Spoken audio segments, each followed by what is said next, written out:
તમે ઈચ્છો છો તેવી જિંદગી. આપણે માણસો હિમશીલા જેવા છીએ. હિમશીલાનો પાણીની બહાર દેખાતો ભાગ નાનો હોય છે, પણ એના કરતાં 10 ગણો ભાગ પાણીની અંદર હોય છે. ગમે એટલા પ્રયત્નો કરવા છતાં બહારના ભાગને હલાવી શકાતો નથી, પણ અંદરના ભાગને જો હલાવવામાં આવે તો બહારનો ભાગ તરત જ હલે છે. બહાર દેખાતો ભાગ એ આપણું વર્તન છે, આપણા પરિણામો છે.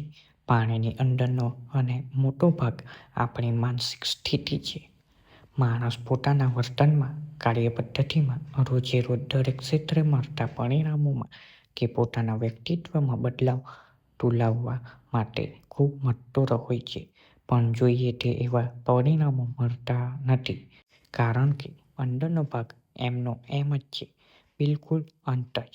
હિમશીલાની જેમ જો અંદરનો ભાગ હલાવવામાં આવે, એટલે કે માનસિક દુનિયામાં જો બદલાવ લાવવામાં આવે, તો જ બહારના પરિણામો બદલાય, સંજોગો અને પરિસ્થિતિ બદલાય. તમે ઈચ્છો છો તેવી જિંદગી જીવી શકાય તેમ છે.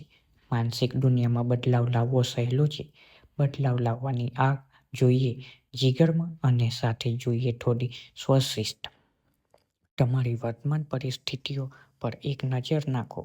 શું એ જેવી જ હોવી જોઈએ તેવી જ છે? થોડું મનોમંથન કરો. તમારે શું જોઈએ છે? ક્યાં પહોંચવું છે?